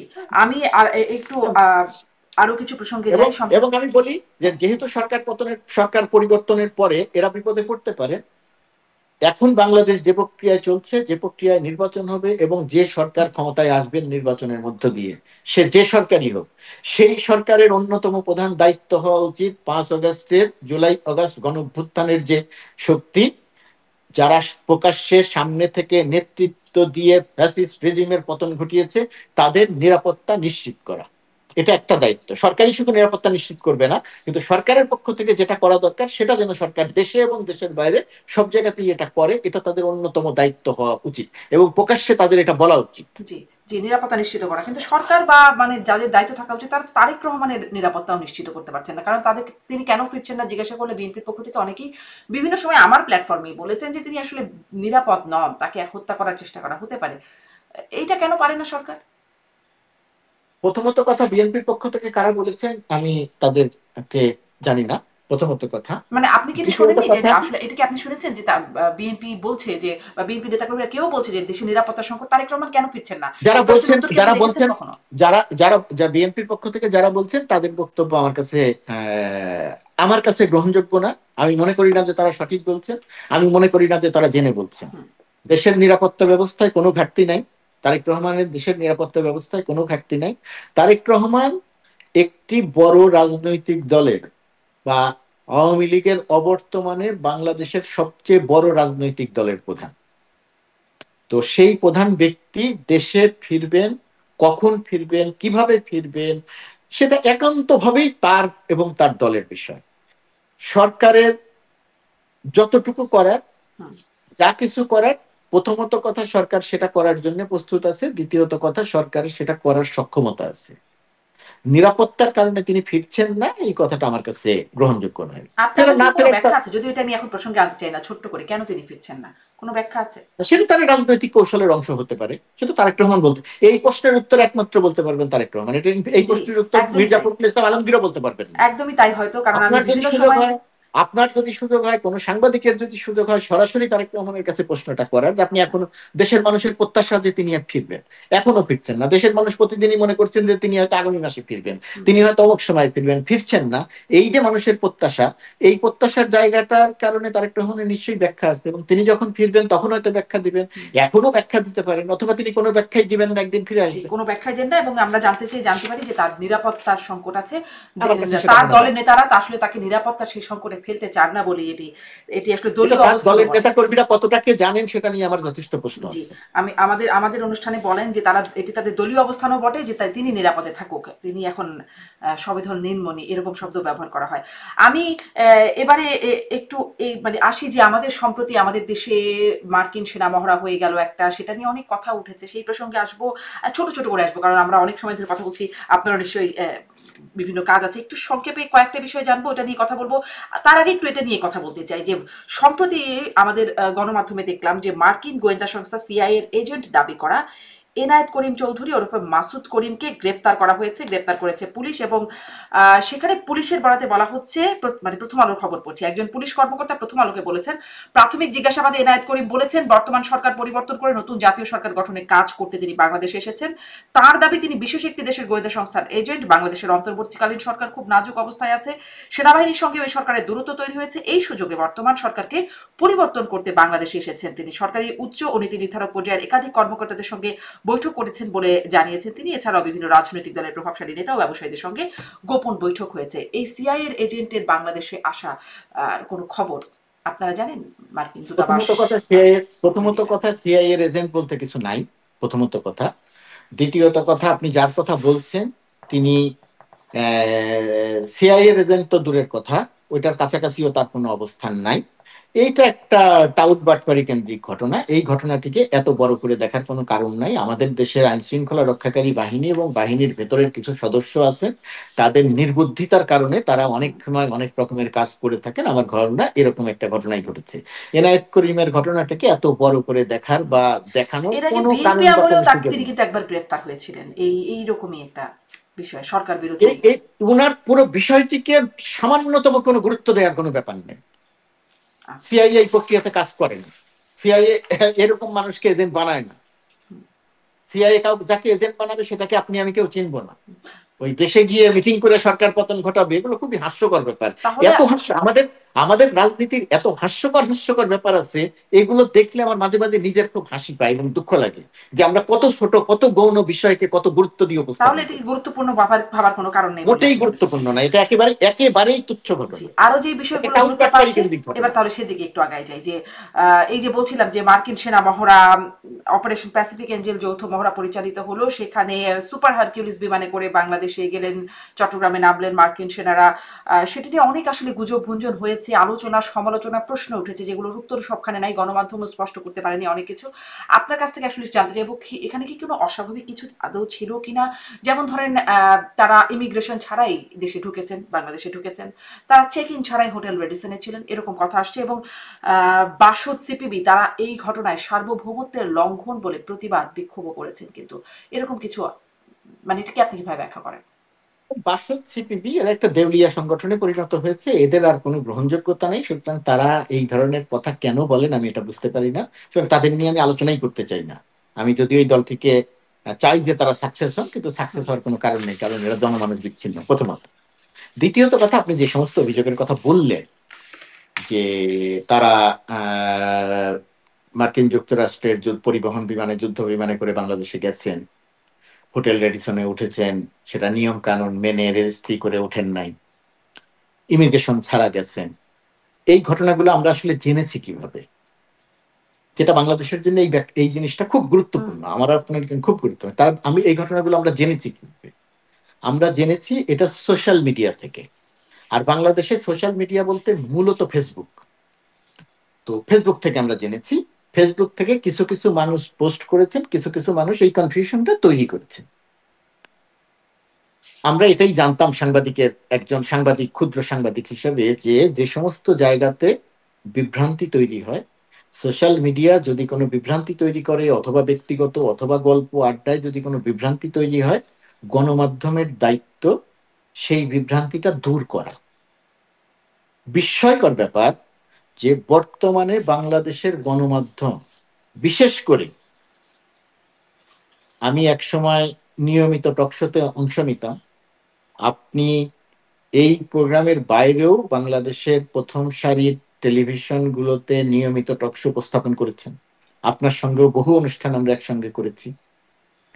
এই সমস্ত প্রোগ্রামের ধরনটা ছিল এরকম যে যে সমস্ত বিভ্রান্তি তৈরি হবে সেই সমস্ত বিভ্রান্তিটা এই সমস্ত গণমাধ্যমের থেকে, এই সমস্ত টকশো থেকে সেই বিভ্রান্তিগুলো দূর করা হবে। হুম, অর্থাৎ সত্যটা আমরা বলবো যে না, ঘটনাটা এরকম না ওই হুম, হুম, রকম।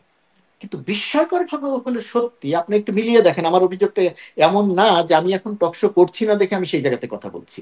আপনি খেয়াল করে দেখেন যে কয়জন এই টকশোতে এসে এই বিষয়টি নিয়ে কথা বলেছেন, তারা সবাই সোশ্যাল মিডিয়া দ্বারা প্রভাবিত হয়েছেন, এবং সোশ্যাল মিডিয়া যে প্রশ্ন করেছে তিনি এসে সেই প্রশ্নই করেছেন। হুম, মার্কিন যুক্তরাষ্ট্র, তিনি কি বলছেন আমি জানি না, তারা কথা বলতে কি আমি জানি না, মার্কিন যুক্তরাষ্ট্র কি সেন্ট মার্টিনে ঘাঁটি করতে চাইছেন? আরে ভাই, আপনি টকশোতে কথা বলছেন, ন্যাশনাল মিডিয়াতে, আপনি বলছেন আমি জানি না, তো আপনি যেটা জানেন না সেটা নিয়ে কথা বলছেন কেন?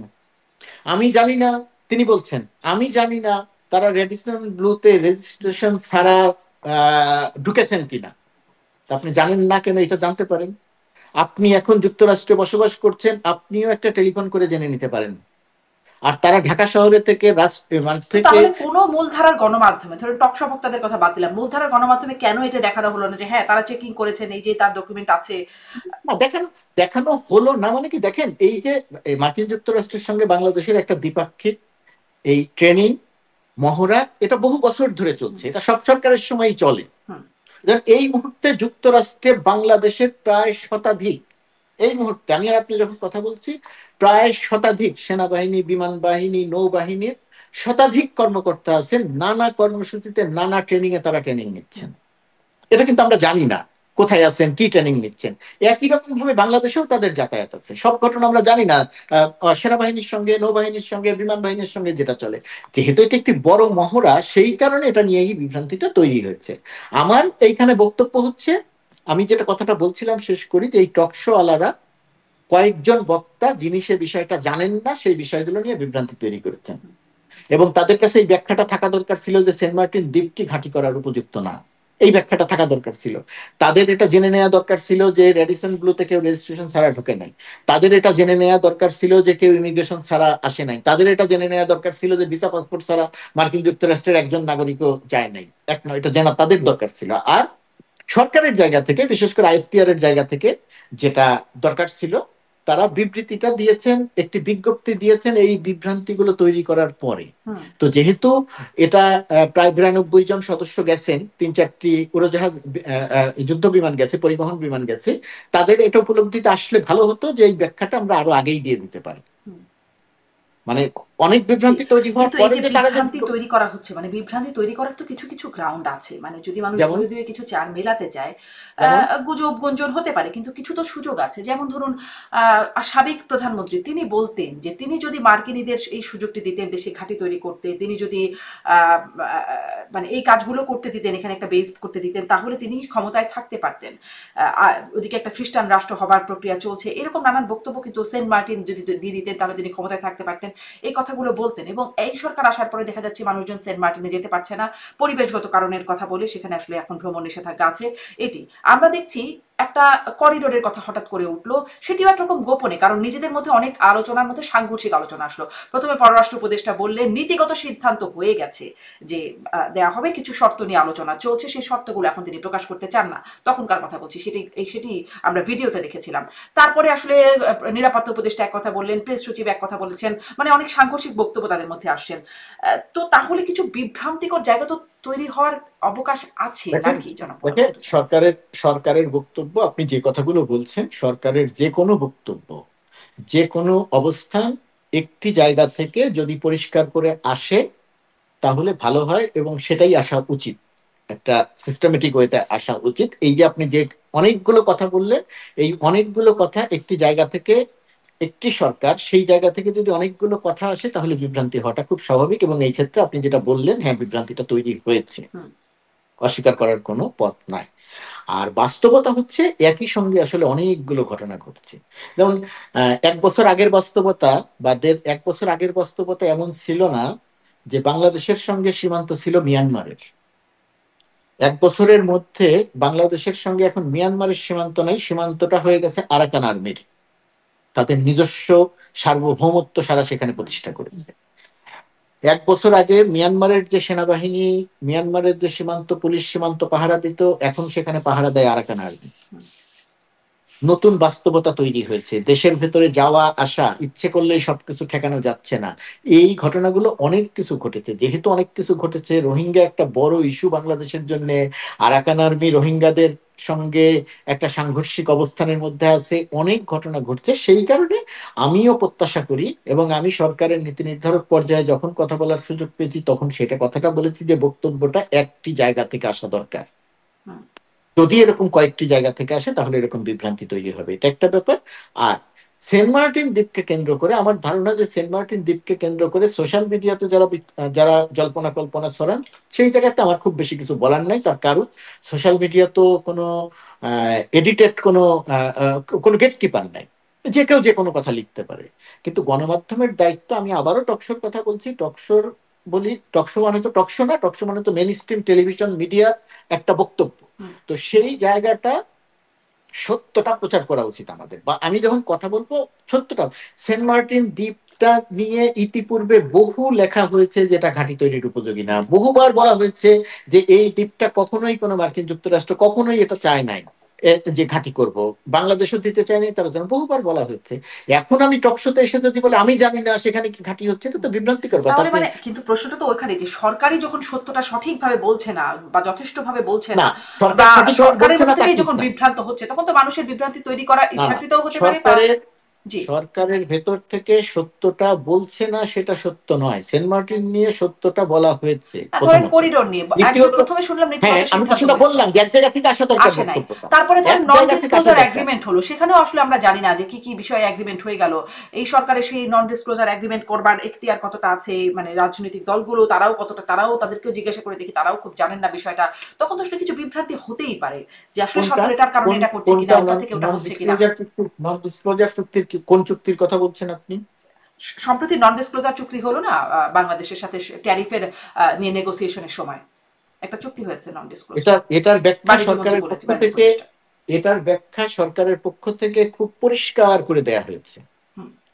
সেই ব্যাখ্যার পরে আর কোনো প্রশ্ন আসার সুযোগ থাকার কথা নয়। আমি খুব সংক্ষেপে আরেকবার বলি, মার্কিন যুক্তরাষ্ট্র পৃথিবীর যে সমস্ত দেশের উপরে বাংলাদেশ সহ শুল্ক আরোপ করেছিল, সেই সমস্ত দেশকে আহ্বান জানানো হয়েছিল তোমরা আমাদের সঙ্গে আসো এবং আলোচনা করো। পৃথিবীর ইউরোপ সহ, ভারত সহ পৃথিবীর সমস্ত দেশ, কানাডা, জাপান, দক্ষিণ কোরিয়া সহ পৃথিবীর সমস্ত দেশ মার্কিন যুক্তরাষ্ট্রের সঙ্গে আলোচনা করেছে।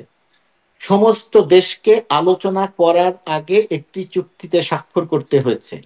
সেই চুক্তিটি হচ্ছে, আমরা এখন যে আলোচনাটি করছি সেটি একটি গোপনীয়তার চুক্তি, অর্থাৎ আলোচনা চলাকালীন আমরা কোনো তথ্য প্রকাশ করব না কি নিয়ে আমরা আলোচনা করছি।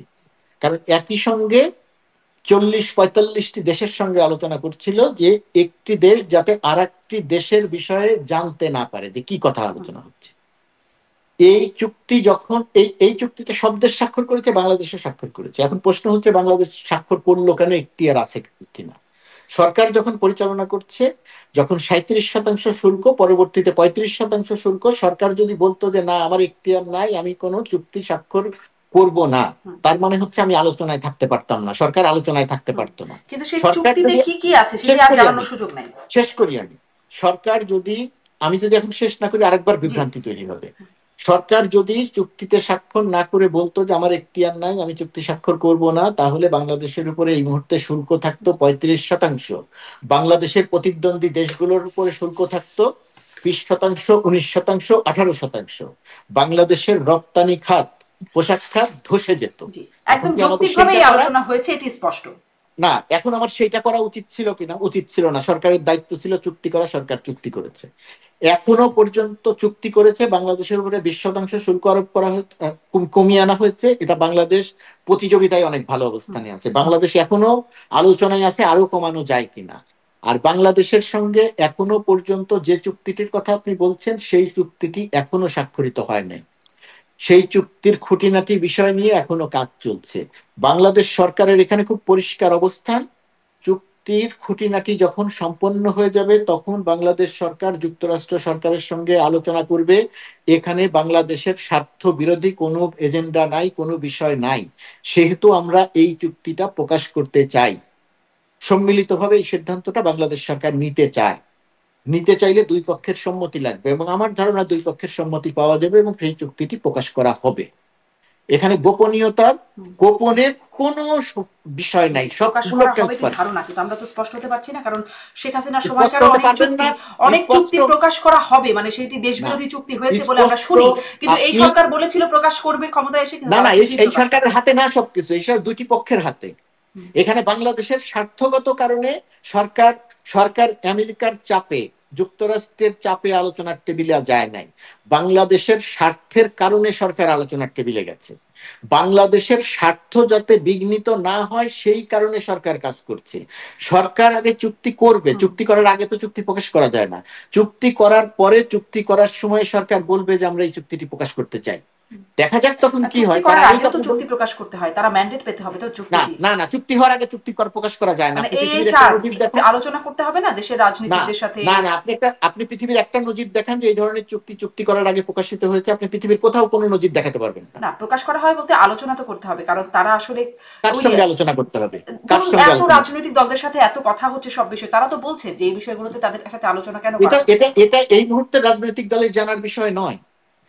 চুক্তি নিয়ে কথা বলতে পারতেন আপনি তখনই যখন 35% শুল্ক যদি সরকার আলোচনা করে কমাতে না পারতো। ভারত যেটা পারে নাই সেটা যদি হতো, সরকারকে সেই একই রকম ব্যাখ্যায় তো শেখ হাসিনাও বলেছেন যে কিছু বিষয় গোপনীয়তা থাকতে হয়, চুক্তি সব প্রকাশ করার মতো না। এখানে কিন্তু গোপনীয়তার বিষয় নয়, যে সরকার গোপন করে রাখছে, গোপন করে রেখে দেশ বিরোধী কাজ করছে। সেই শেখ হাসিনার বিষয় আর বর্তমান সরকারের এই ট্যারিফ ইস্যুর আলোচনার বিষয়। যতগুলো দেশের সঙ্গে আলোচনা চলছে, পৃথিবীর কোনো দেশ তার চুক্তিটি কি নিয়ে আলোচনা হচ্ছে সেটা প্রকাশ করে না। আপনি একটি দেশে দেখাতে পারবেন। নিশ্চিত হয়ে কি করে, এই একটা প্রশ্ন রয়ে যায়।